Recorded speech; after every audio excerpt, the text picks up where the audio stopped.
Fooled my cheating STBXW into thinking I was cheating, then thermonuclear shinobi ghosted and served her Christmas Day. I hope you've got some time and a snack, because this one is going to be super long, as the events that follow span from late 2019 to last week.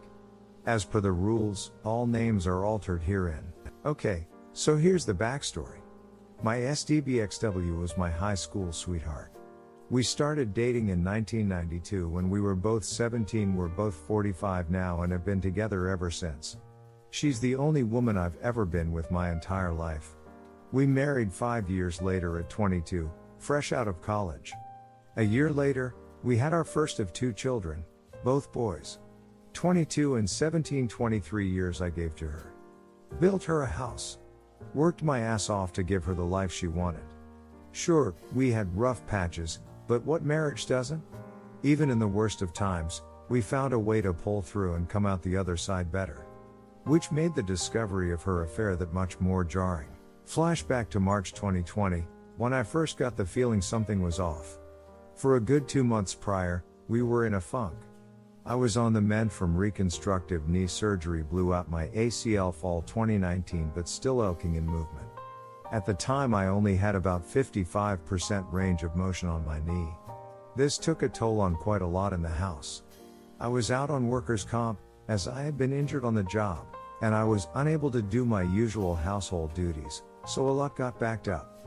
My sons would do what they could, but tasks only I was capable of doing had to be put on the back burner, or my wife had to do, which she wasn't pleased with. Things also crawled to a standstill in the bedroom between us.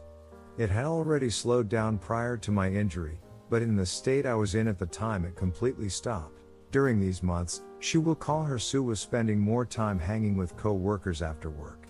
Between November 2019 to March 2020 it was a regular occurrence for her.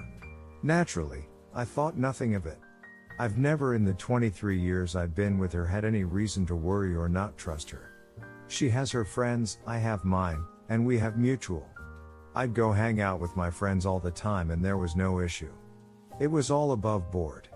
It was around January of this year that I noticed something odd. Sue started getting noticeably distant with me. Sure, we were in a funk, but she'd never deny me affection to that point. The usual hugs and kisses she'd give me came to a halt. Her phone was attached to her hand long before my suspicion grew, but she'd always share and show me things she'd discovered on the web. DIY ideas and recipes on Pinterest, memes, all kinds of stuff. But she was now being guarded about her phone. Even her interactions with me became more snippy, as if she couldn't be bothered. So we're now in March. COVID has arrived and New York City is locked down. Our chosen careers fall under the essential designation, so neither of us have to work from home.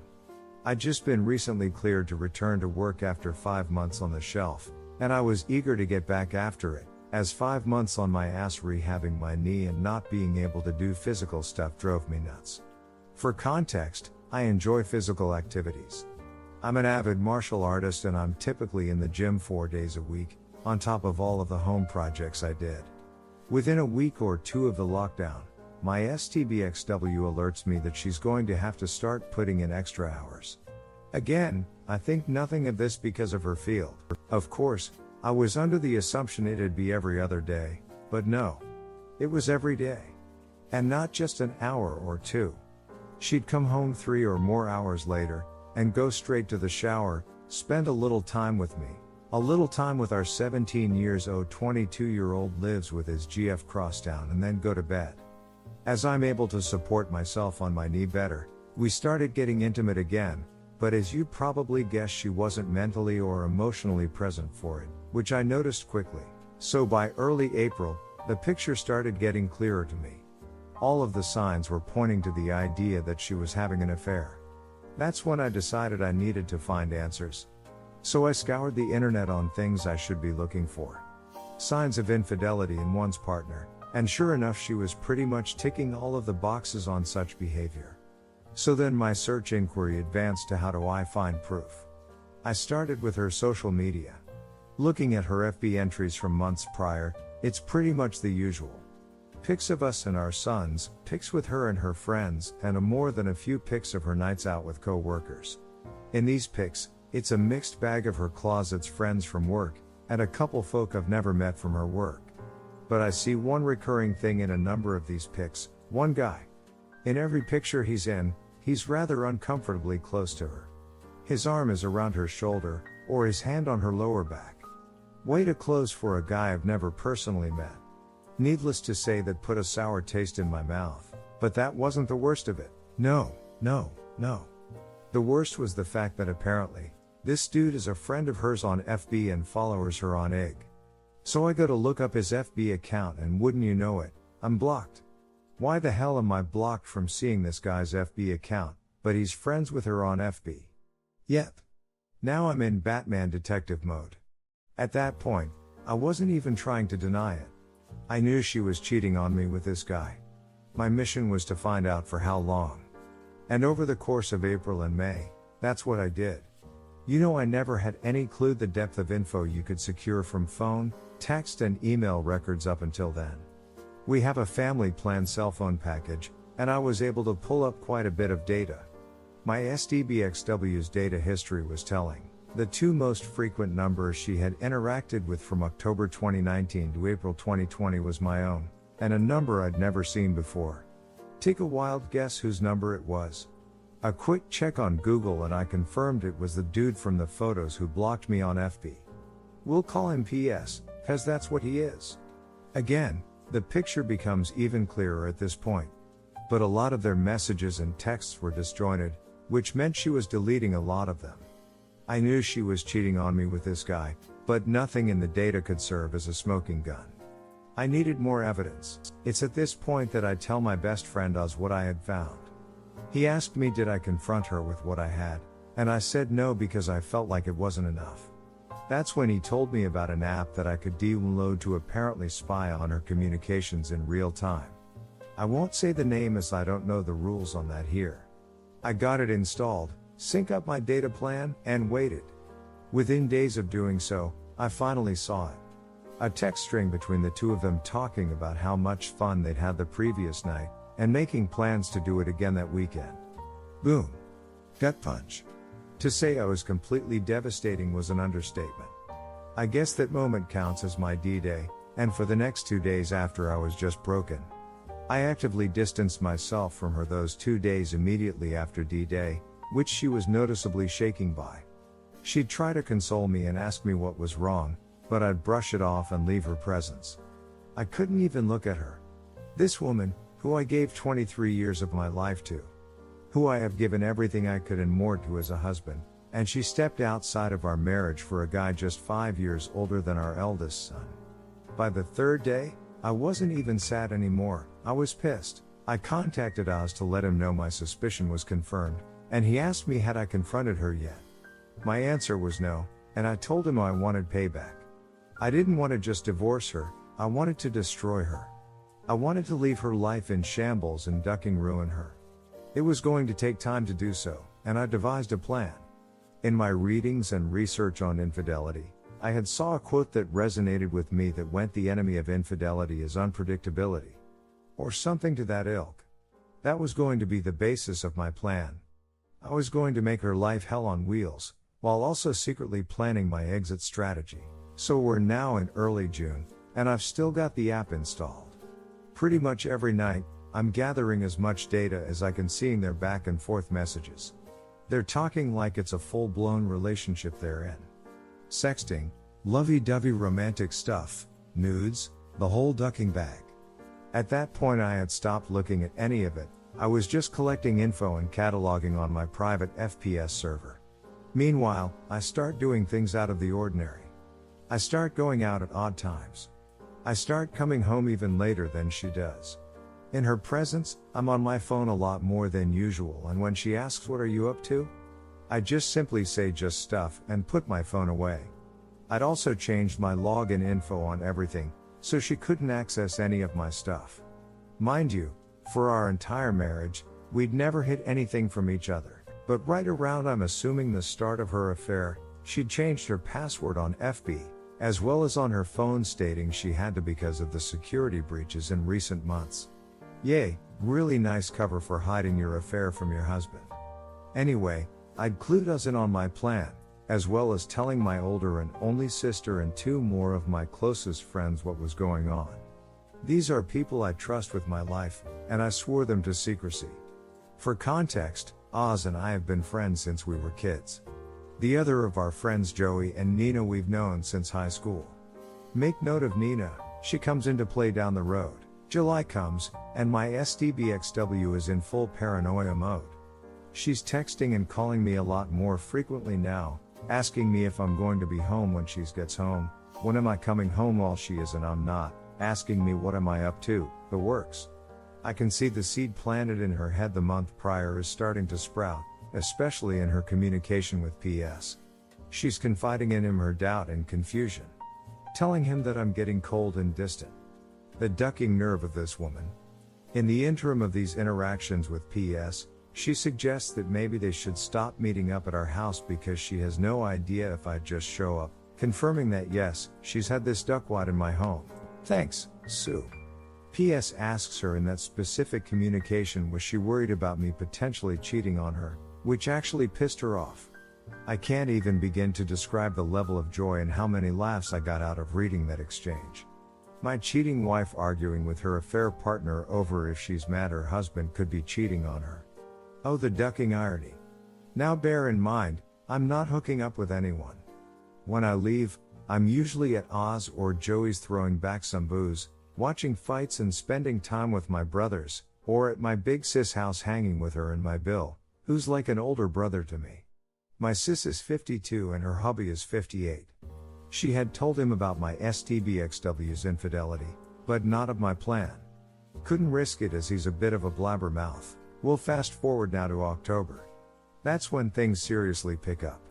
I've been in my faux affair for 3 months now, and Sue is hyper aware of the fact that I'm actively pulling away from her. It's been as long as the day I enacted my plan until the day she confronted me, October 20th, 2020, that I'd even touched her. No hugs. No kisses. No initiation of intimacy. Nothing. Not like she needed it. She was still ducking PS, just at his place or at motels. So that afternoon, she calls me at work, which wasn't rare before all this began, but certainly hadn't happened in a while, and asks me to come straight home after work, saying she had something important to tell me. I'm not gonna lie to you all, I half believed she was going to come clean about her infidelity, but she of course didn't. Instead, I get home to her asking me was I unhappy with her. The F-king. Nerve. She cites the fact that I've been spending way too much time away from home. I don't show her affection anymore and our S-time life has completely died. She tells me she's worried I'm pushing her away because I was resentful of how she treated me the months I was rehabbing my knee. And then came the punchline. She ducking asked if I was cheating on her. Folks, I fell out on the floor laughing hysterically. And when I say hysterically I mean Joker laughing gas hysterical. On the surface it looked like to her assuming it was me laughing off the notion of being unfaithful, but it was of course actually me laughing at the sheer irony of what was happening in front of my eyes.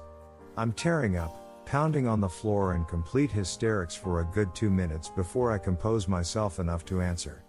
I sit up and look her in the eyes for the first time in months, shaking my head, but I don't give her an answer. I stand up, brush myself off, kiss the top of her head and go about settling in for the night. Later that night, as I'm in my office, I decide, you know what? Given the brevity of what happened, I wanted to see what she was telling him. So I fire up the app and sure enough they're actually texting in real time. She tells PS I know he's cheating on me. I asked him tonight and he literally laughed in my face. He fell on the floor and laughed for like 5 minutes. It wasn't 5 minutes obviously. He doesn't even care how I feel anymore. I don't know how or why, but he's gone. I know I've lost him. This is karma, I know it. The smile I had on my face reading that must have resembled the Cheshire Cat. She was breaking. PS attempted to console her, saying that if I cared enough for her, she wouldn't have had come to him to give her what I wasn't giving her, but the tone of her responses told me she was having doubt now. She had the nerve to step out of our marriage because I was unable to fulfill my role as a husband due to legitimate injury, and kept the affair going for at that point nearly an entire year, but the idea of her losing me to another woman was enough to make her waver. What a ducking weakling. Now, during all of this I was also exacting the second part of my plan for payback, getting all of my affairs in order financially. In September, I had met with a family attorney to get the ball rolling on divorce paper, with the mountain of evidence I'd piled up to that point.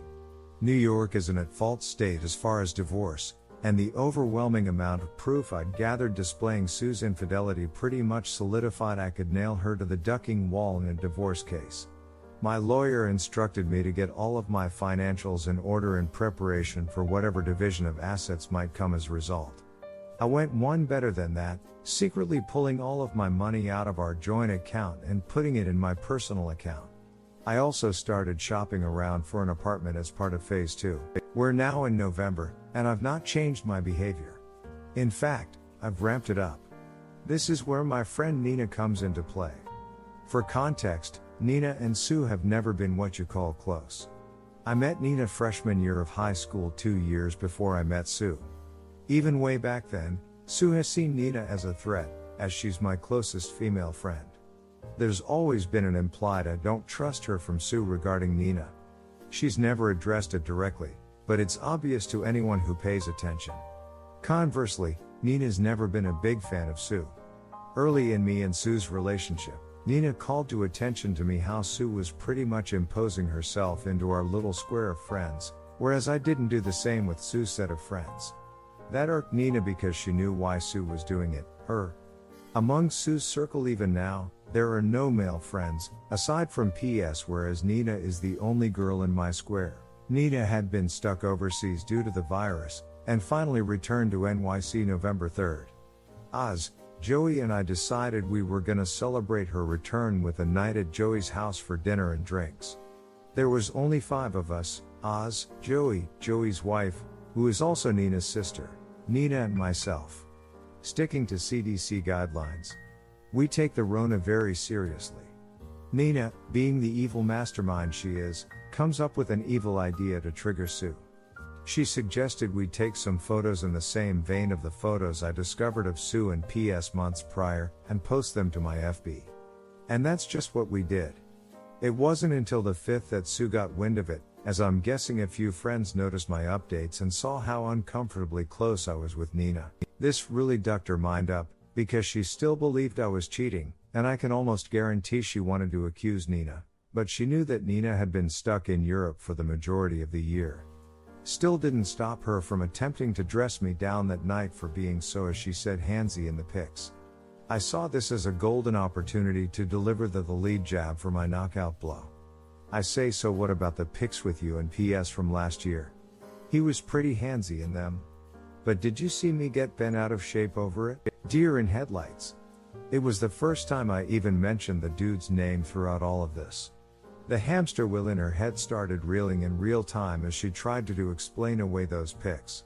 To that point she hadn't even known I saw them. That's little I use FB. When I actually do post something, it's like an event to people, which is why the pics with Nina specifically got so much traction among our circles. And explain away she did. He's that way with everyone. He's just a really friendly guy. I can see how it looks, but there's nothing there. I'm sorry if those pics hurt you. I'll delete them. No, the pics aren't what hurt me. The year you've been ducking the dude whilst lying to me that you're working extra hours and hanging with friends is what hurt me. But vengeance, as Lieutenant Com. Worf from Star Trek, TNG so famously said, is a dish best served cold. From that night, Sue was being extra specially clingy and attentive to me. Like, annoyingly so. She's tried to initiate affection and intimacy with me, and I'd stonewall her at every chance. All the while, I'm still archiving everything she's saying to PS. Mind you, by this point I'd long since gone numb. Any desire I might have had to save my marriage was dead. I'd checked out the day I enacted the first phase of my plan. She's confiding in him that I've gotten worse. That she doesn't know what to do, and she feels like I absolutely hate her. I do. Then comes the bombshell. She says she can't see him anymore. The guilt is too much for her, and she feels like karma is suffocating her. She can't risk losing me. She says that she loves PS deeply, but she's still in love with me, and she has to save her marriage before she loses me. No, my dear, you're about 8 months too late for that. P.S. loses his asset, saying such lovely things as he doesn't love you the way I love you. And you're making a mistake, you can't just throw me away like this. That text chain would be the last they'd have until about 3 weeks ago. Throughout the remainder of November into December, Sue is stuck in limbo. She's trying to gauge where my headspace is and is still unable to tell if I'm actually being unfaithful. Meanwhile, P.S. is steadily blowing her phone up daily, but she's not responding to him. I'd see her check her phone often, but quickly put it away. Meanwhile, phase 2 of the plan was now officially complete. The divorce papers were done. I'd found me a studio apartment in Co-op City. New Yorkers will know the area, and signed a 2-year lease on it. All of my money was in my personal account. I was ready to throw my haymaker, so we're now at Thanksgiving. My oldest and his GF were hosting a small gathering of our immediate families. So the oldest and his GF, oldest GF's parents, she's an only child, myself, Sue, and our youngest. We have a great night. My oldest GF is studying to be a chef, and she did all the cooking herself. The girl can duck and cook, let me tell you. As I had to keep up appearances of nothing being wrong between Sue and I initiated affection with her several times that evening. Kisses on the cheek. Cute little hugs. Wrapping my arms around her shoulders from behind. The gestures didn't go unnoticed by her, as she reveled in it. Bear in mind, this was the first time I touched this woman since I kissed the top of her head the night she confronted me in October, so just about 2 months. Not gonna lie, I felt repulsed doing it. But I had to. I couldn't risk the plan, and me being distant to her in the face of my boys, my oldest GF, and her parents would set off alarms. So my youngest decides he wants to stay over with his big bro for the night, so Sue and I head home. On the drive home, she thanks me for being so good to her, and says, I don't know what you're going through, baby. But I'm here for you. I had to hold off busting out in maniacal laughter again, and responded saying, I know. I just need time. So for the first time realistically since springtime, we had us time that night. I figured, duck it, with what I'm about to do, may as well get some action before I delete her from my existence. I won't go into detail, but it wasn't lovemaking. When I was finished, she was a lump of flesh laying there trying to figure out the direction of the truck that ran her over. No cuddling or anything after. I just got up, showered and went to go sleep in my office. To her confusion though, I used a scene-dom. First time 2 damn decades I did. She was definitely perplexed by it, but she didn't ask questions. Sure as hell wasn't going raw in her knowing that she'd been doing so with PS for months at that point.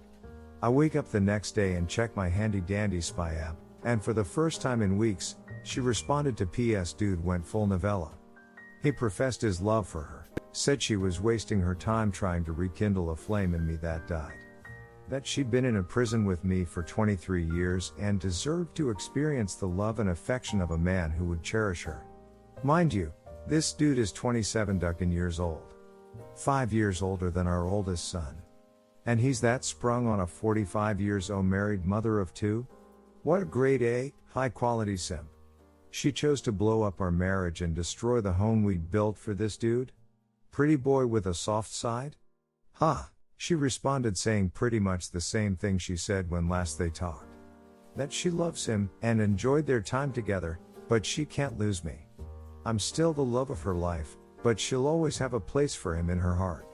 That they can still be friends if he chooses, but the physical relationship between them is over. He begged her to see him one last time that week, and yep, you guessed it, she said yes. One more for the road, right? Who am I to say anything? That's what I did to her the previous night. Of course I added all of that to the archive I'd compiled. December 4th is when Phase 3, the final phase of Operation Shinobi Ghost started. The divorce papers were in hand, my new place or residence was set up. Now I had to slowly start moving me stuff out of the house. But first, I had to break the news to my boys. I called my oldest to the house that Friday night, had them join me in my office, and laid everything on that table. Not the specifics, but that their mother had been cheating on me for over a year, and I was going to be filing for divorce soon.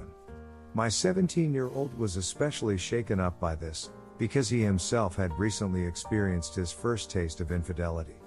Yep, his first GF had cheated on him just 4 months prior. Seeing his heart broken a second time at the idea that his own mother was capable of doing this hit him hard. My oldest took it a lot better, and suggested taking his brother in to live with him until this blows over, to which I agreed.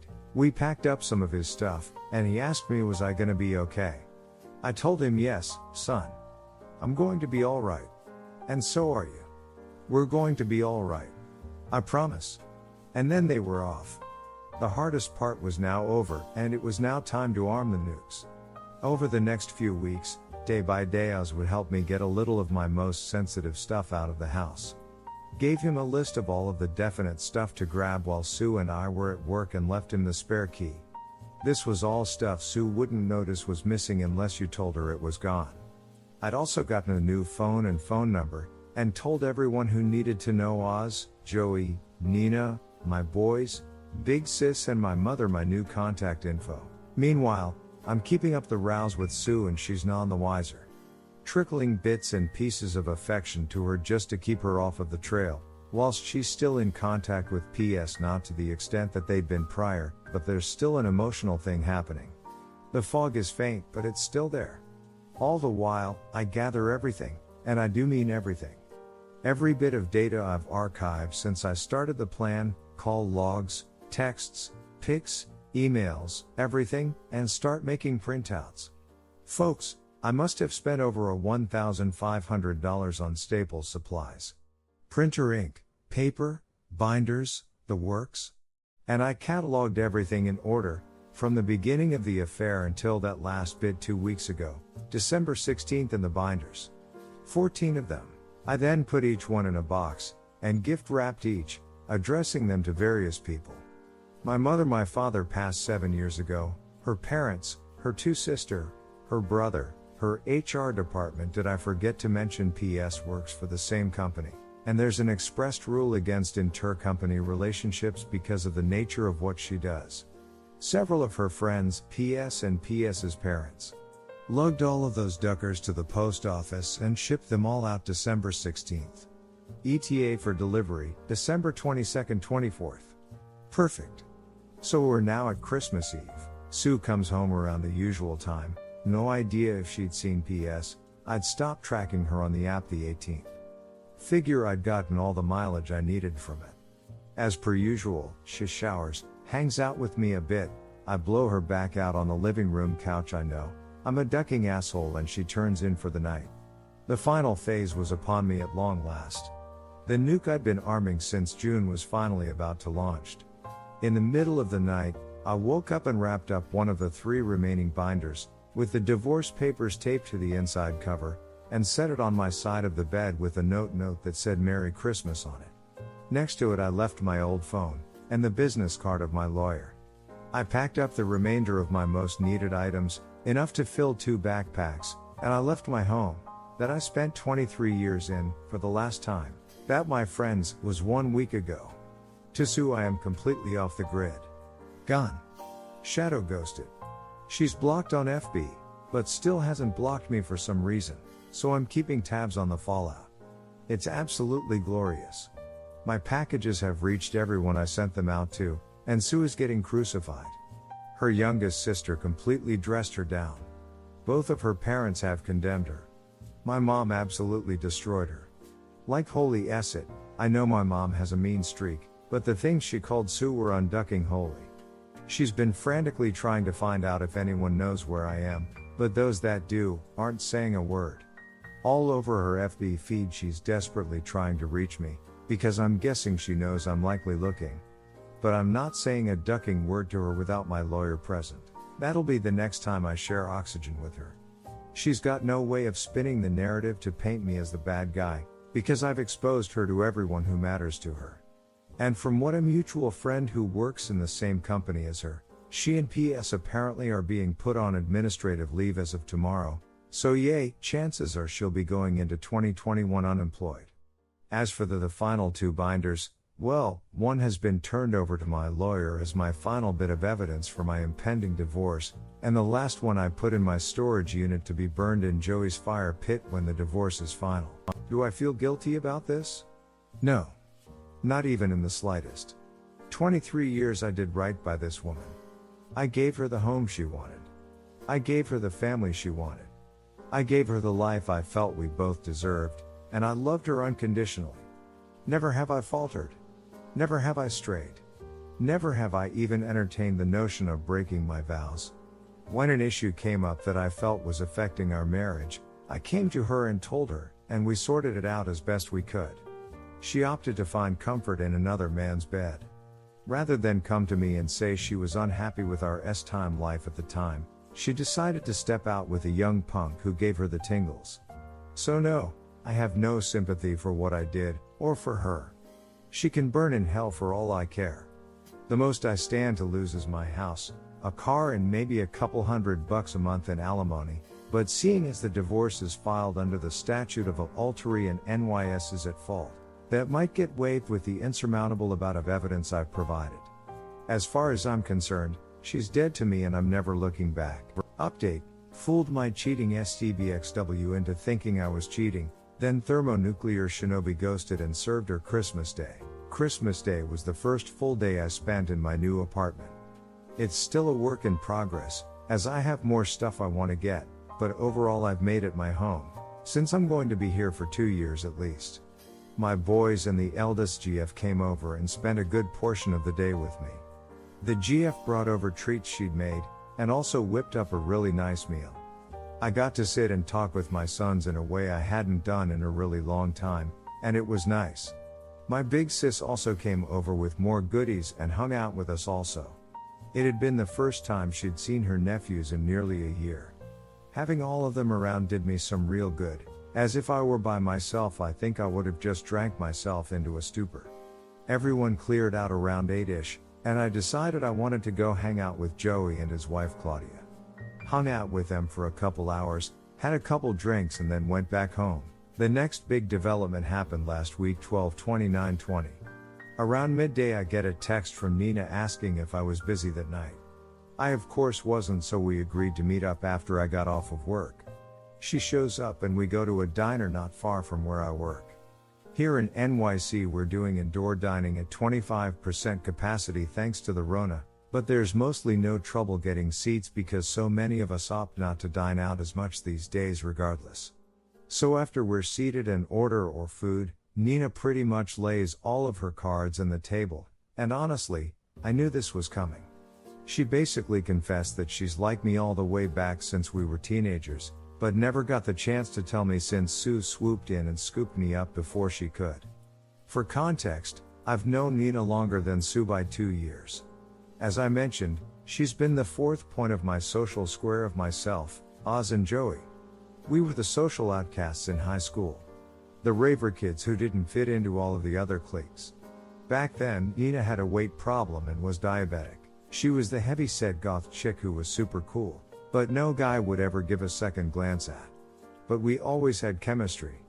These days Nina is a personal trainer and yoga instructor. She was the ugly duckling who grew into one hell of a beautiful swan, if I must say.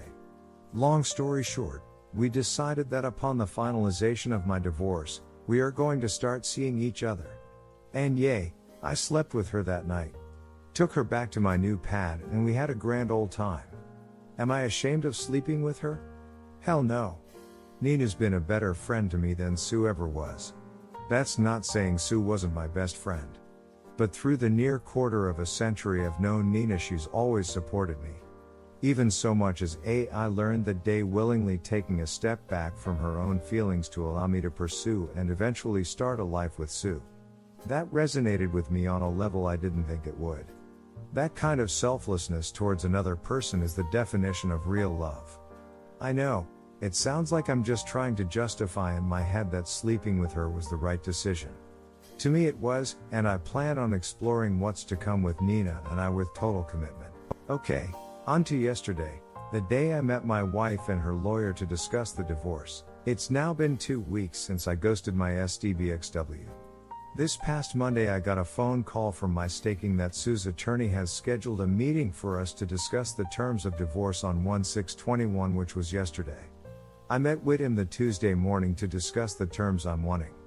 Long story short, uncontested divorce under the grounds of marital neglect from Sue. My terms are full division of assets, and me selling my half of the house ownership to her. She can have it.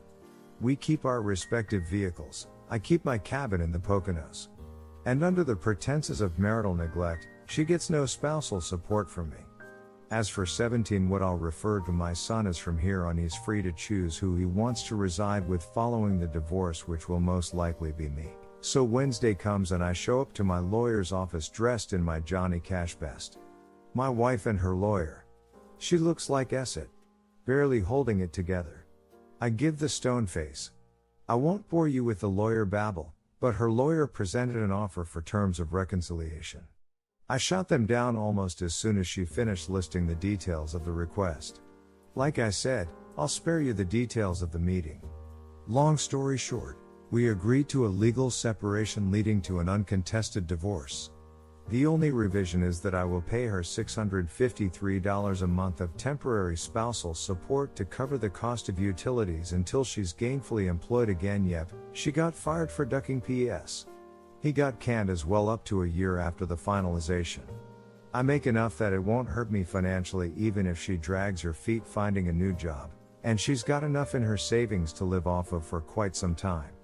Once a full calendar year has passed after the finalization date of the divorce has passed, she's on her own. Small price to pay for being rid of her cheating ass. It'll take roughly 3 months for things to go through, so early April, if there's no cock-ups, I'll be free of her. So after the meeting, my lawyer gives me some final words before telling he'll be in touch to update me on the progress of the filing. Back out on the street, Sue chases me down and asks, can we talk? I figured I'd give her at least that. She held it together fairly well in the meeting, but outside let the waterworks flow, saying how sorry she was, and how she never meant it to go as far as it did. She says she never expected to fall in love with PS, but knew when she thought I was cheating how wrong it was to betray her own husband in such a way. She asked could I ever find it in my heart to forgive me, and that maybe in a few years could we try to start over. That she can't imagine what her life is going to be without me. I tell her to start imagining it soon, because this will be the last time I ever speak to or see her. I tell her that 17 is almost a man, and old enough to make his own choices as to his own future. I say that I gave her half of my life, and every ounce of love I had unconditionally, and she in her own words fell in love with another man. That there is absolutely no chance of me ever forgiving her. That all of the love I had for her was slowly killed all of those months that she confided and professed her love to PS, rather than coming to me and telling me she had any form of issue with how things were going with us. I told her I loved who she once was, but I hate who stands before me, and that if I never see her again it'll be too soon. We are on the sidewalk in Midtown Manhattan, her making a scene, crying her eyes out. A couple folk walk by and give side glances, but at that point I didn't care. I wasn't about to publicly humiliate her. I pretty much already socially and professionally destroyed her, but I needed to get the last bit of emotion I had for her out. I finished my telling her I didn't regret the 23 years I spent being her husband. I regretted that in 23 years she decided the easy way out was the better option, and I have your lovely sons of beaches on Reddit to thank for this last one, because it popped in my head just seconds before I said it. For 23 years I thought she was mine, but it turned out it was just my turn. Put in my Raycons, turned around and walked the duck away. Later that night, father calls me and apologizes. He praises me for always being a good man to his daughter, and tells me he's ashamed of her and that he raised her better than what she did. Not gonna lie, I'm going to miss the old man. My dad died years ago, so he's always been my default father figure since. But I can't see myself maintaining a relationship with anyone on her side of the family. After that call, I went on FB and symbolically changed my relationship status to divorced. Yay, it's not final yet, but in my eyes it's over and done. Like I said, when I make a post on FB it's an event, so plenty of folks started hitting me up over Messenger asking question, and I laid it all out that I filed for divorce with Sue earlier in the day. Of course Nina called me, shocked that I pulled the trigger so fast. Obviously I was already in the process of it when we spoke, but she had no way of knowing how far it was along. I asked her if she could come over, and of course she comes a-running. We knocked boots again, but this time she stayed the night. We laid in my bed and talked into the wee hours of the morning, and I haven't felt this level of relief and connection in really long time. Nina gets me, and I can't get enough being around her. Since the day she confided in me, she's all that's been on my mind. Yeah, I know some folk are gonna say it's ducked up I'm moving on so fast, but as far as I'm concerned my marriage ended the day PS let Sue touch his pecker, so I'm about due. So yay. That's it. That's the end. My divorce is in the works, and I'm moving on to start a relationship with Nina. I know in a comment response to someone I said I'd probably not marry ever again, but that was before Nina came clean to me about how she felt towards me, and I can't deny that I feel the same. We're going to take it slow, and we're not announcing anything until the divorce with Sue is legal and official. As for Sue, I could give a flying duck what happens to her. She could move PS into our old home for all I care. I'll be getting my money for the house over the course of 2021 for quarterly installments, and aside from the $653 I will pay out directly to her savings account monthly, I never have to see or speak to her again. To all of the words of support, encouragement and praise, I eternally thank you all. Update: STBXW of 23 years just tried to kill herself last night. The hits just keep on coming. I've been sitting in this for hours now. Didn't know where to post this, so this sub seemed appropriate. So, if you want a bit of backstory, check my post history for the details. I'm not keen on how linking to other subs here works, but my previous 2 entries are viewable in my profile. The quick version is this: I discovered my wife of 23 years 45F was having an affair with a 27 years old coworker. We have 2 sons, 22 and 17. I concocted a plan to completely upend her life centered around fooling her into thinking I was having an affair myself.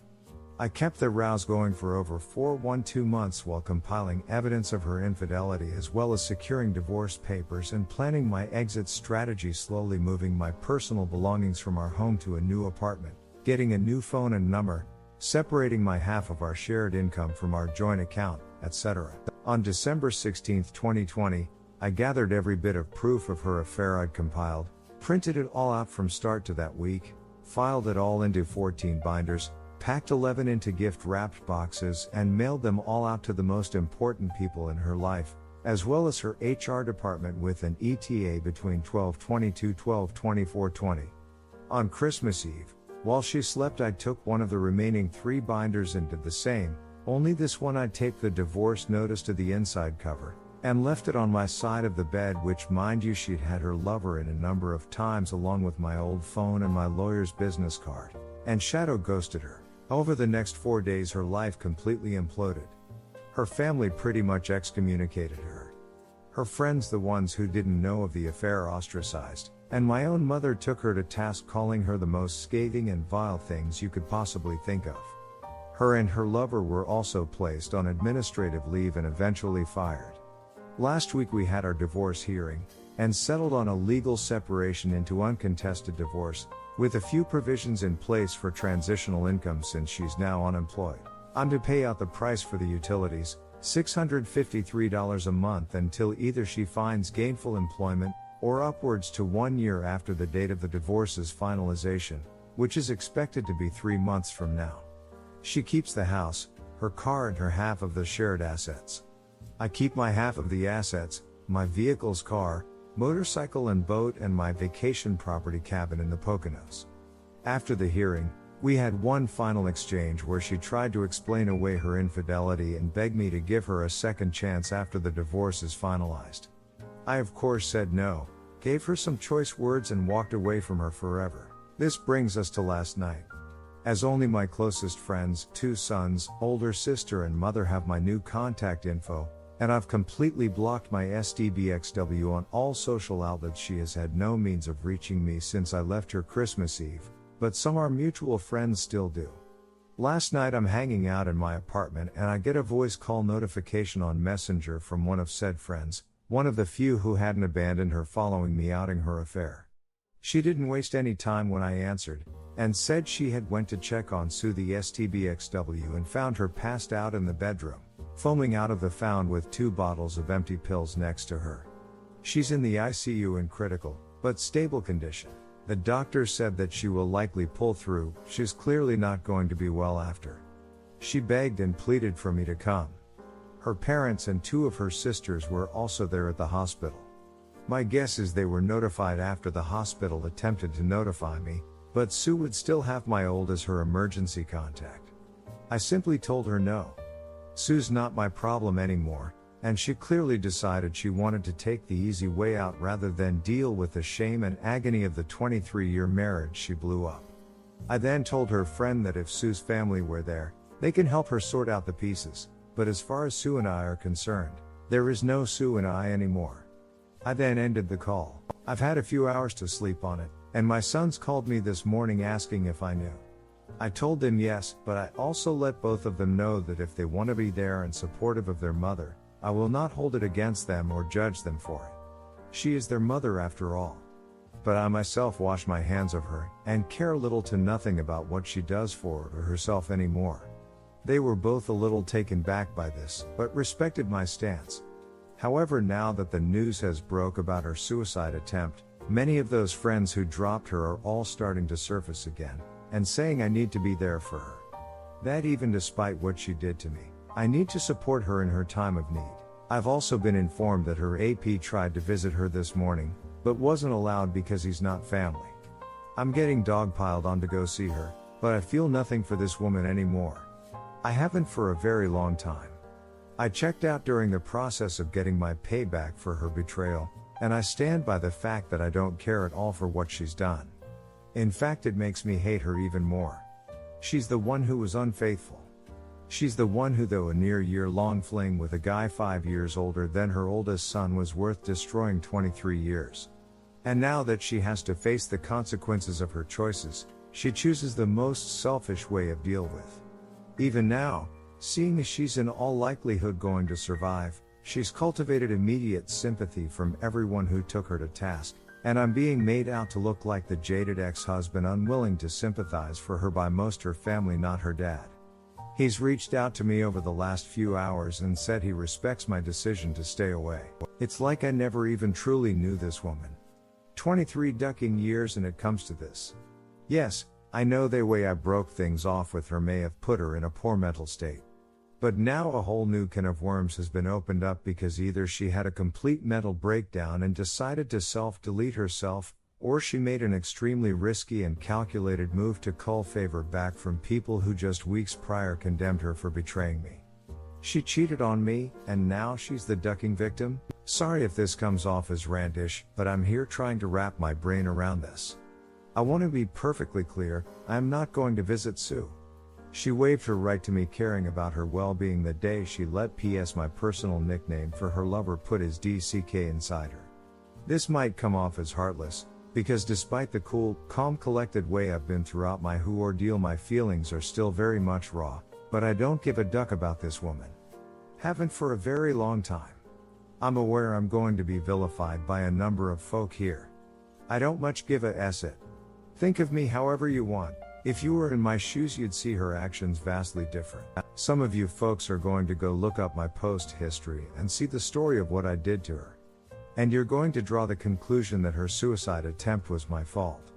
That me tormenting her for all of those months, fooling her into thinking I was cheating on her while she actively cheated on me, then destroying her socially and professionally as a result, was the catalyst for her meltdown.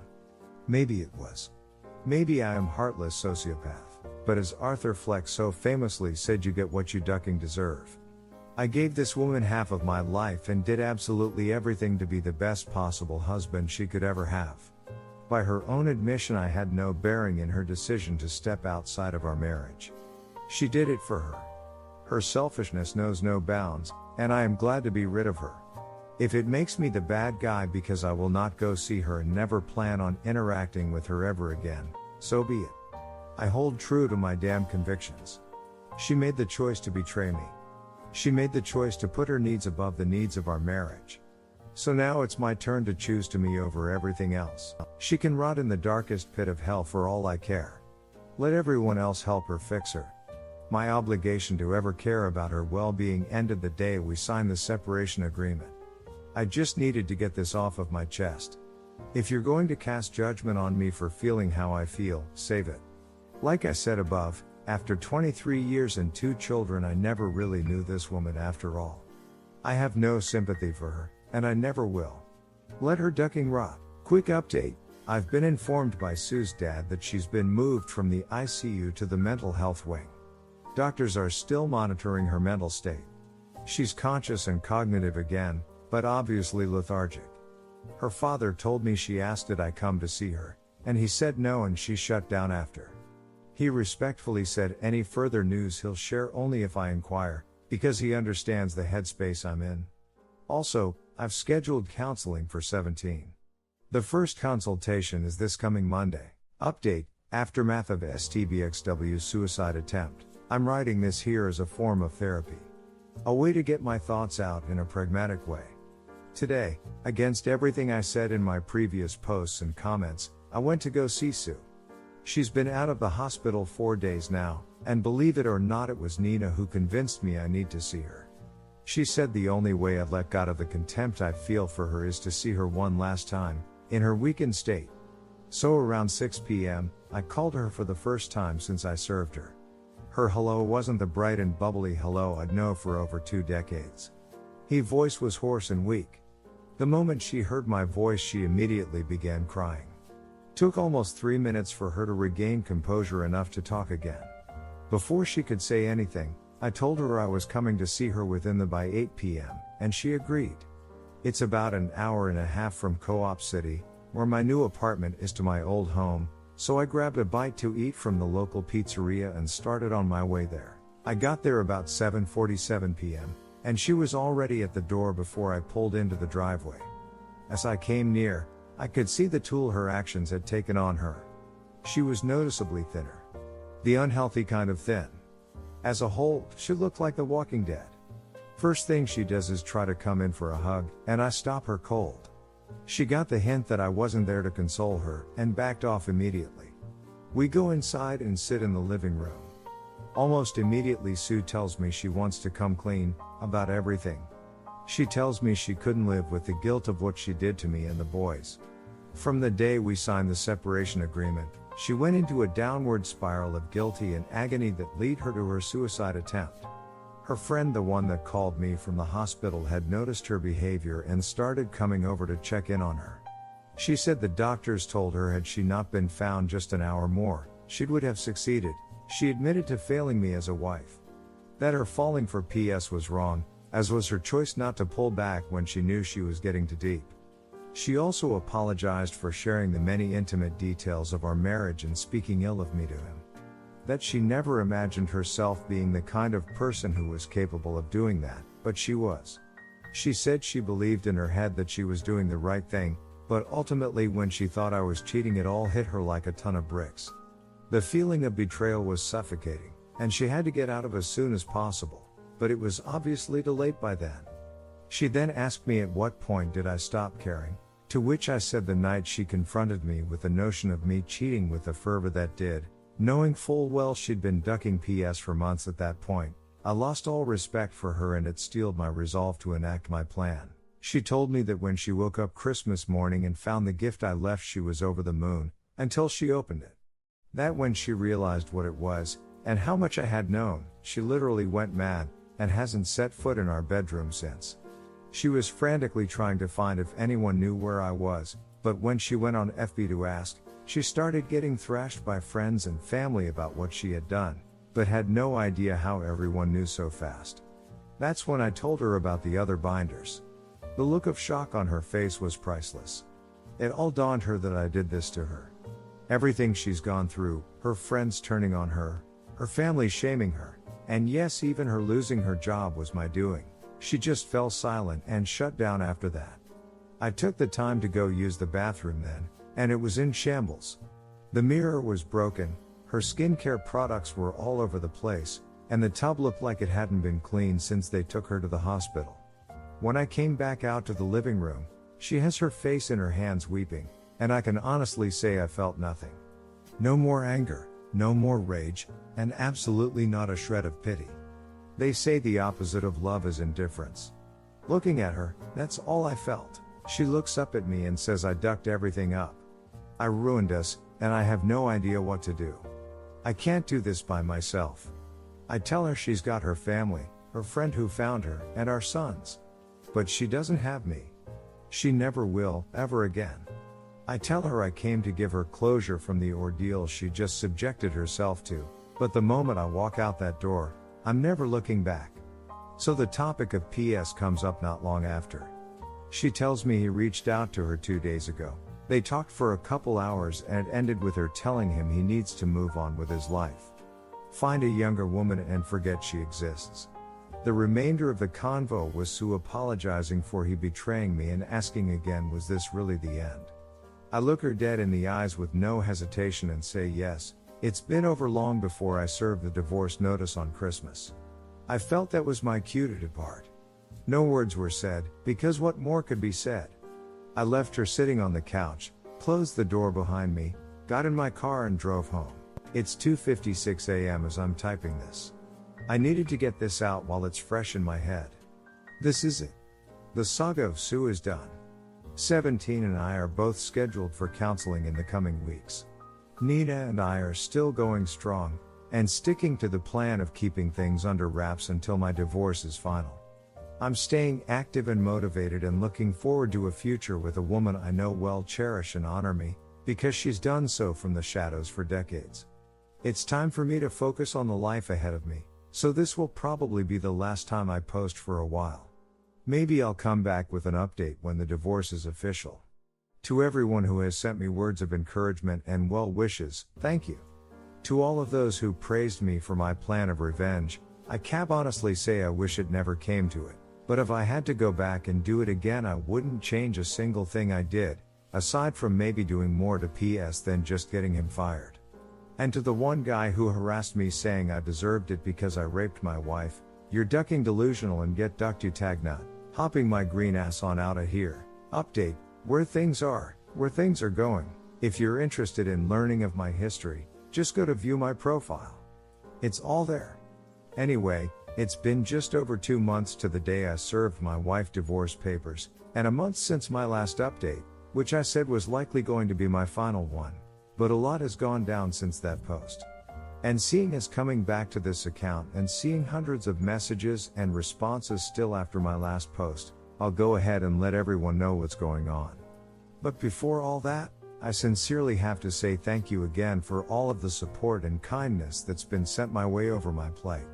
I'm as thankful for all of the love I've gotten on Reddit as I am the love I've gotten from my family. So first I want to start with an aspect a lot of people have been concerned with.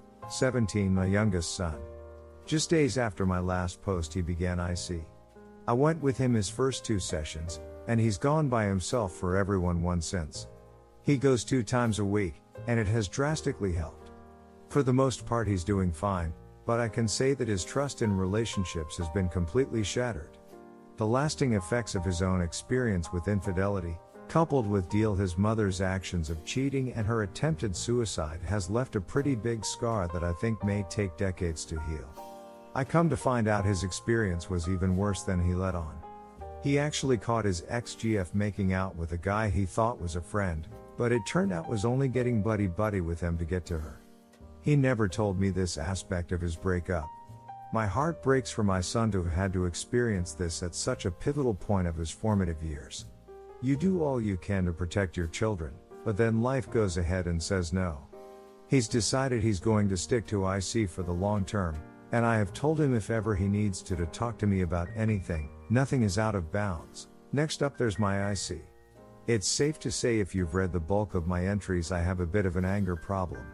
Which is strange because I've always been a reserved, controlled and stoic man. But this whole experience evidently woke a sleeping dragon in me that's a pure fire breather. I've talked about everything with my therapist. And when I say everything I mean everything. When I explained to him the extent of what I did to my ex, he was both impressed and appalled. Not the reaction I was expecting. Apparently I display sociopathic tendencies when provoked, which doesn't surprise me at all given everything I did.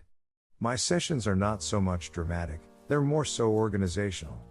Unpacking all of the things going on in my head regarding the implosion of my marriage, and trying to find balance, Now for the elephant in the room, Nina. I have no idea where I'd be without this woman. Never did I ever expect to have such a caring, empathetic, nurturing woman by my side to carry me through all of this. We are still very much going strong, and try as we have to keep our ongoing relationship under wraps, it's pretty much out of the bag within our group. She just gets me. She always has since we were teens. And since she knows the pain of having the person you've invested your life into being with cheat on you as well, she does all she can to help me cope with my feelings. We split time between staying at her place and my own. The discussion has come up about moving in with each other, but her 5-year-old puts a kibosh on that idea. My place isn't big enough for 3 people, and I'm locked into my lease until 2022, so for now we'll keep splitting time between. When her daughter is away with her father, Nina's at my place. When she has her daughter, I'm at hers. Speaking of her daughter, I absolutely adore her and she's taken a shining to me. I wish I could find the words to truly put into perspective how important Nina has been to me through all of this. If you haven't taken the time to read my previous entries, Nina has secretly been in love with me since we were sophomore in high school, but she was an ugly duckling back then who thought she had no chance with me. She actively sat by and watched me chase after, date and marry my SDBXW soon knowing how she felt. Well over 25 years she held this secret until a week after I had my divorce hearing, where we met for food and she laid everything on the table.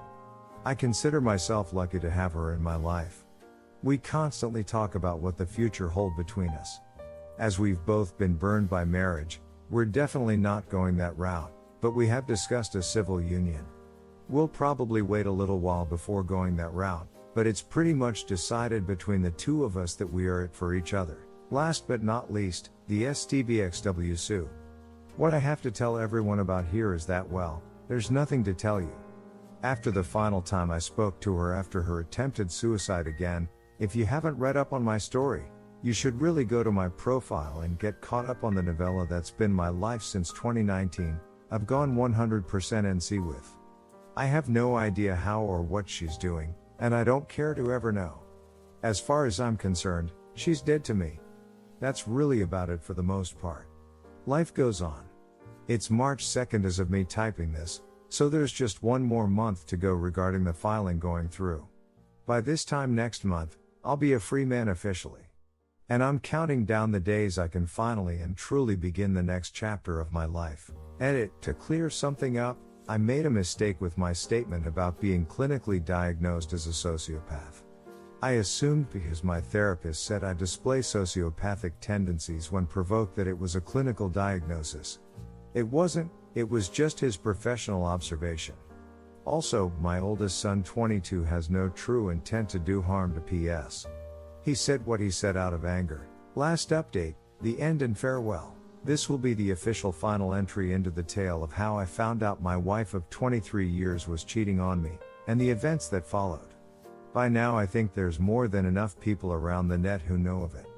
Truth be told, I never even knew there was such a big market for stories like mine on YouTube.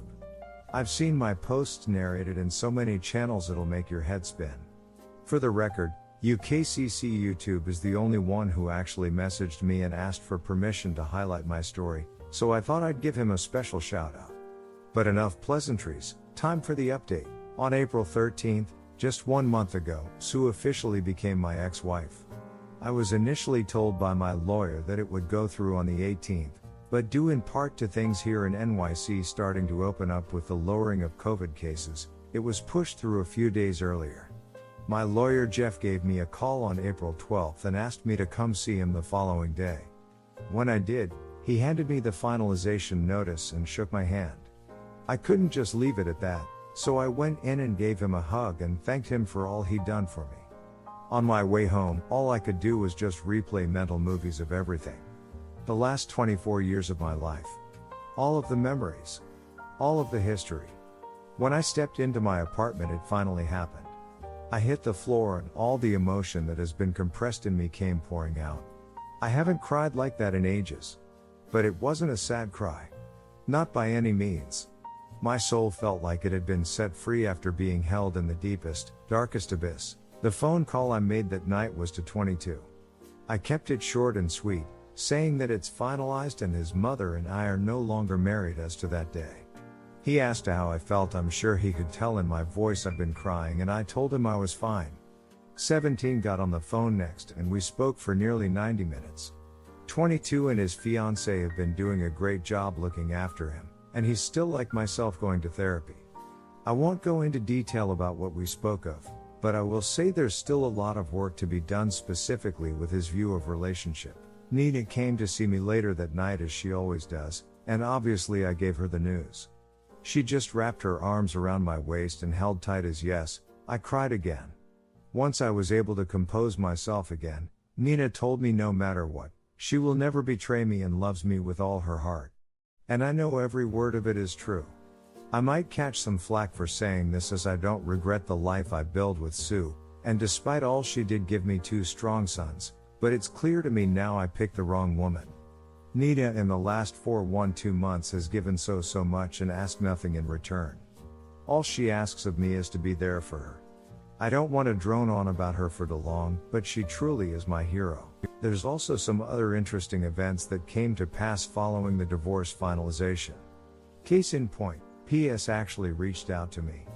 Yes, he actually sent me a message here on Reddit.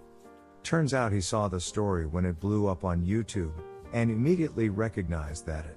Before anyone asks, no, I will not be revealing what his Reddit username is. I think I've made the kid suffer enough. The first thing he did was apologize for his hand in all of this. He gave me a rundown of what the results of the binder I sent his mother did. Essentially, he's been excommunicated from his family. His mother, as I learned when I was planning out my payback, is a devout Catholic woman, the in church 3 days a week Nomine Patri Spiritus Sancte type of devout. So her views on marriage are sacred, and learning that her son just broke up a marriage that was almost a quarter-century long sent her into a rage. She kicked him out that very day, and within the week when his employer got the binder I sent to them, he was fired as well. He's been couch hopping and trying to find a new job ever since. He claimed he wanted to reach out to me on social media, all of the places he'd blocked me when he was ducking Sue, but admits he was afraid because in his word if I was able to find him before, I could find him again. I admit I could have went all in on destroying this kid, but I didn't. I asked him when was the last time he saw Sue, and he said he hadn't seen her in months. The last time he had talked to her, Sue told him to forget about her and move on with his life. Which I recall Sue saying the last time I had spoke to her, so at the very least she wasn't lying about that. I asked a few more questions and the kid was surprisingly forthcoming. I guess he was looking for some kind of penance for the chaos he'd brought upon himself. A lot of what he said mirrored info I'd gleaned from text documentation I gathered. I didn't do much responding, I just asked and he answered. Convo went on for 20 or so minutes before he said again how sorry he was, and that's when I hit him with this, copy-paste from the convo. You're a 27 years old man who has to live the rest of your life knowing that your own mother now loathes you for breaking up a marriage that was almost as long as how long you've been breathing. I know you've messaged me because karma is eating at you, but I won't give you closer. When I was 27 I was building a legacy. Right now you're a homeless, jobless homewrecker. If you're smart you'll learn from this lesson. If you're not you'll stay a duck up until you're my age, assuming you make it that far. I'd wish you luck, but you don't need luck, you need to get your essay in order. With that, I ended the convo and blocked him. Not the kind of closure he was looking for obviously, and I could have been a lot more hostile, but I think those words will haunt him enough as is. The next major event is that as of May 4, 2021 Nina is now Nina D. Frog. Over the last 2 months, we have had long discussion as to where we want things to go between us. Nina made it abundantly clear that she has no intentions of ever being with anyone else but me, and she wants my namesake. She wants to be my wife, and wants me to adopt her daughter. We'll call her Anna as my own. As I've made mention of in the past, I adore this kid. She's 6 now, birthday was last month, and she idolizes me. I'm the first father figure she's had since her bio dad pretty much cut out on them when she was 4. And Nina's made a practice of not introducing any man she's been involved with since her divorce in Anna's life unless they had staying power. Needless to say I have staying power and experience raising children. And speaking of, Anna and 17 are like two peas in APD. The big bro lil sis dynamic between them is both stunning and adorable. 17's really clung on to Anna and her revels in it. Had a talk to my therapist about it, and he said it's definitely a good sign. 17 sees innocence he wants to protect in Anna even though his innocence has been shattered. So, we decided last Monday to go to City Hall and pull the trigger. Took 24 hours to get the marriage license, and the reveal was the most uneventful reveal ever conceived. Oz made mention as if no one didn't see this coming, and Big Sis said now placing bets on when the now expecting post goes up. We thought we were keeping our relationship under wraps all these months, but pretty much everyone figured it out already. So yay, that was kinda hilarious. Some people are going to say it was too soon. And yes, I said in past comment responses that I'm never getting married again, but that was all before the true dynamic between Nina and I manifested. This woman has professed her undying, unconditional love for me. She has laid in my arms and cried saying how happy she is, and how she never in a million years imagined she'd ever have the chance to be with me. She's gone in painstaking detail about how she's felt about me the past 25 years, and how even while she was married she lamented the notion that Sue won. And I honestly had no idea how deep that rabbit hole went. She even went as far as saying there were times where she herself had thoughts of having an affair with me popped into her head, but she could never be that kind of person. And even so, through all of the years I've known her, she has given me so much and asked so little in return. Even the woman I married and had 2 children with has never shown the amount of love to me that Nina has. I'd be a fool not to give her my name. So now, she has it. And we're in the early stages of paperwork for me adopting Anna. And finally, there's Sue. I've not spoken to her since the last time I visited our marital home, which is going on 4 months ago. But mutual friends, the ones that are left, do send me updates from time to time. Through one of those friends, a realtor, I know that she sold the house and he gave her a job as a clerical assistant in his firm, and in doing so waived the assisted payments I had to fork over as a result of her unemployment. She now lives in a small apartment close by his office, which he also helped set her up in. She's functioning, but a shell of the woman she was. She's barely gained weight and keeps to herself. She comes in, does her work and doesn't socialize with anyone but him, likely because or socializing with people from work is where this whole thing started. Last update I got on her was at the end of March, where I thanked him for looking out for her, but told him I don't need any more updates, she's no longer my problem. I'm almost certain she knows about Nina and I, as some of those surviving mutual friends have commented about us. As 17 is a year away from being a legal adult, I have no reason to ever speak to her again, and I won't. And that's that. My journey of betrayal, revenge, attempted suicide and mental agony is over. I'll field questions and perhaps a few comments, but ultimately after this, I'm fading back into the swamp to live with my new frog wife and her little tadpole. Sincerely, to the literal thousands of people who have given me advice, well wishes and praise through all of this, thank you. Being able to share my story and help others going through the ordeal of infidelity has humbled and blessed me. To the new friends I've actually made here on Reddit, I love you all. Never would I ever have guessed I'd find such wonderful people in a place where admittedly not so wonderful things can be said.